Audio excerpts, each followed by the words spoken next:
Muy buenas tardes, mi nombre es Andrea Carolina Vega Rueda, soy aprendiz del SENA la 27 de Bucaramanga, la cual está estudiando gestión de mercados. En el día de la tarde de hoy vengo a explicarles un tema acerca de la investigación. Muy bien sabemos que la investigación es un proceso intelectual y experimental que comprende un conjunto de métodos aplicados de modo sistemático con la finalidad de indagar sobre un asunto o tema, así como de ampliar o desarrollar su conocimiento, sea este interés científico, humanístico, social o tecnológico. Por medio de la investigación podemos tener varios objetivos, los cuales dan a soluciones o problemas puntuales o acerca de desentrañar las causas de una problemática social, desarrollando un nuevo componente de uso industrial, obteniendo datos, entre otros. Dentro de la investigación hay una serie de subtipos de investigación, la cual son exploratoria, descriptiva, explicativa y correlacional. Dentro de la investigación exploratoria se dice que son las investigaciones que pretenden darnos una visión general acerca del tipo aproximativo respecto a una determinada realidad. Esta se realiza especialmente cuando el tema ya ha sido elegido, pero explicado, explorado y reconocido, y cuando más aún sobre él es difícil formular hipótesis precisas sobre, sobre cierta generalidad. Suele surgir también cuando aparece un nuevo fenómeno que por su novedad no admite una descripción sistemática o cuando los recursos del investigador resultan insuficientes para emprender un trabajo más profundo. Dentro de Dentro de esta cabe decir que la misma palabra lo dice, explorar debido a la solución o problemática que se debe solucionar, vale, a la redundancia. Luego viene la investigación descriptiva, la cual constituye en estudios descriptivos que buscan especificar las propiedades importantes de personas, grupos, comunidades o cualquier otro fenómeno que sea sometido a análisis. Miden o evalúan diversos aspectos. El proceso de la descripción no es exclusivamente variante. La obtención variante, sí. No es exclusivamente la obtención y acumulación de datos y su tabulación correspondiente, sino que se relaciona con condiciones y conexiones existentes, prácticas que tienen validez, opiniones de las personas, puntos de vista, actitudes que se mantienen y procesos en marcha. El investigador debe definir qué va a medir y a quiénes van a involucrar en esa medición. Acá podemos dar un ejemplo como por ejemplo el tipo de población donde usted va a encontrar la problemática que hay según el tipo de investigación o proyecto a realizar. Luego viene la investigación explicativa,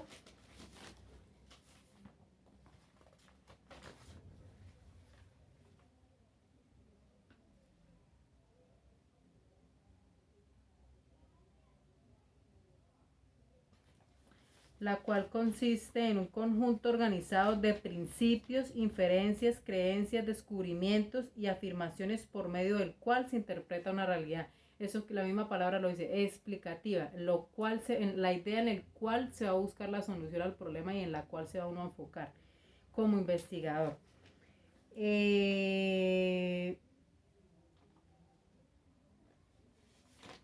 Luego viene la investigación correlacional. Esta investigación consiste en obtener finalidad y en determinar el grado de relación o asociación no causal existente entre dos o más variables.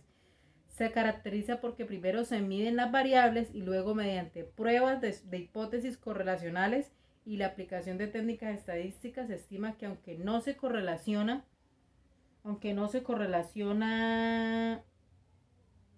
no establece de forma directa relaciones causales, pueden aportar indicios sobre las posibles causas de un fenómeno. Este tipo de investigación descriptiva busca determinar el grado de relación existente entre las variables.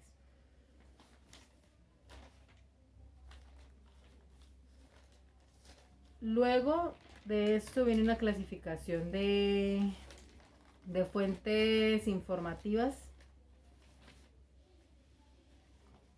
las cuales son fuentes primarias, fuentes secundarias y fuentes terciarias. Las fuentes primarias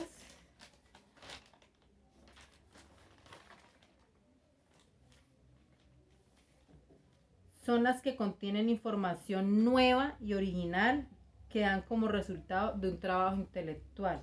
¿En dónde se encuentran? En libros, revistas científicas, revistas de entretenimiento, periódicos, diarios, documentos oficiales de instituciones públicas, informes técnicos y de investigación de instituciones públicas y privadas. Esto quiere decir que esta información consiste en una toma de datos por medio de un cuestionario, una entrevista, encuestas, una fotografía, un video, etc. Sirven para el investigador constatar una hipótesis. Este tipo de información se encuentra en tesis de doctorado, libros, actas de congresos, revistas y normas patentes. Un ejemplo de una fuente primaria puede ser, acá pues yo tengo uno que es un libro que se llama El Discurso, y el libro del discurso se llama Tengo un sueño, de un pastor, lo escribe un pastor.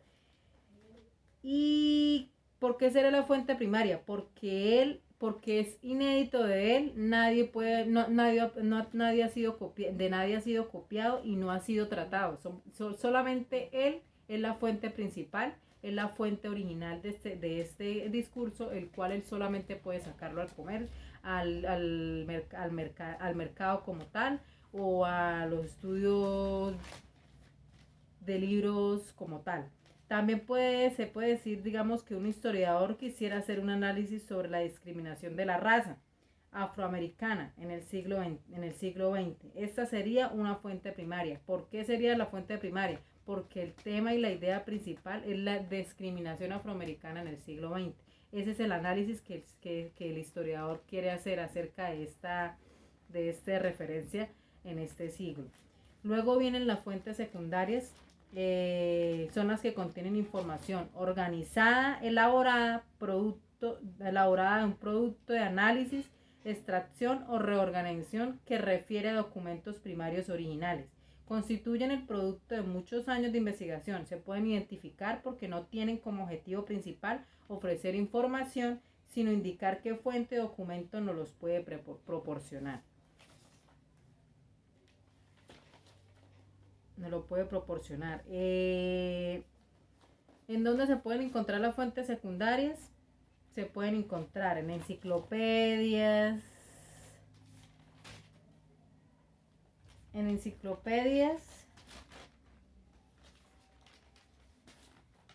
antologías, directorios, libros o artículos que interpreten otros trabajos de investigación, en reportajes, en reseñas biográficas, resúmenes de trabajos científicos, entre otros. Un ejemplo podría ser, por ejemplo, las noticias. Los periodistas buscan recursos, o sea, no les queda mucho tiempo para buscar recursos necesarios para sacar a flote la noticia que van a dar, el reportaje que van a describir. Entonces se dice que se redacta una noticia sobre el posible resultado de las elecciones presidenciales. Se está recurriendo a las encuestas que elaboró una empresa de análisis previamente. Es por ello que solo se hace referencia siempre al estudio original. En este caso, el estudio original y la fuente secundaria de este ejemplo es el análisis de las hipótesis de los que votaron en esas elecciones presidenciales. Entonces dice que según la encuesta realizada por el Instituto INDRAS, un 56% de los participantes tienen intención de votar al candidato verde. Ese es el ejemplo. Ahora vienen las fuentes terciarias. Las fuentes terciarias son este tipo de fuentes, son de información que cumple con las funciones de compilar, organizar, recoger y depurar las fuentes primarias y secundarias, es decir, remitirlas. La fuente terciaria se encarga de transmitir y remitir todo lo que hacen las fuentes anteriores. ¿En dónde se encuentran? En catálogos, en directorios, en bibliografías y artículos sobre encuestas, entre otros. Suelen encontrarse en los libros de textos de enciclopedia. Hay una variante que vienen, que yo lo asumí para que los tengan en cuenta, y son los tipos de fuentes según el formato. ¿Cómo se clasifican según el formato? Son en fuentes generales y en fuentes especializadas. De acuerdo con el tipo de formato se dividen en textuales, audiovisuales y digitales. Y en referencia con la cobertura geográfica se dividen en fuentes internacionales, nacionales, regionales y locales. Pues a continuación vamos a ver cuáles son las fuentes generales.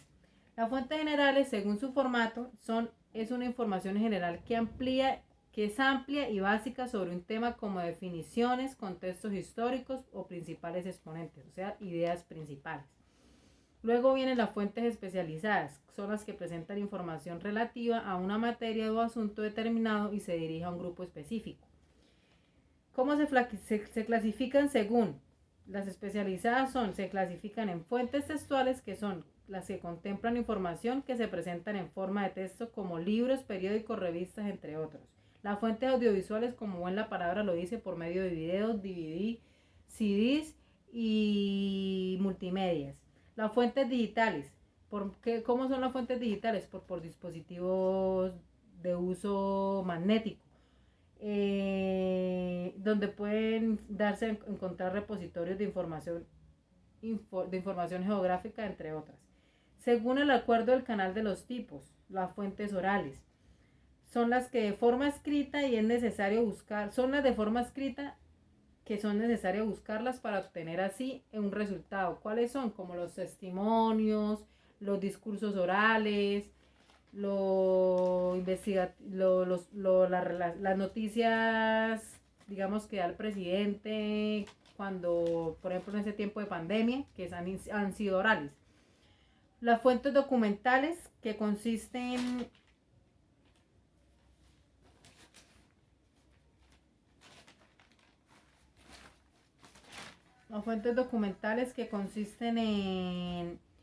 en un informe sobre una investigación realizada, que sirven como herramienta de comunicación de los resultados obtenidos, y según la cobertura geográfica se definen como internacionales. Se razona que son fuera del país donde se hace este estudio, las nacionales dentro de los límites del país, y regionales o locales en la misma ciudad.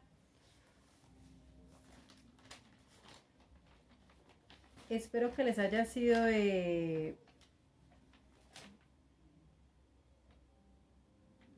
mucha información para lo personal o para lo que están estudiando. Es como una recopilación que les hago, como para que lo tengan en cuenta. Y pues simplemente gracias. Esta es un pequeño dibujo que les doy a conocer, y pues ahí planteamos lo que se necesita un investigador para empezar a hacer su proyecto. Espero que les haya gustado. Buen día. Adiós.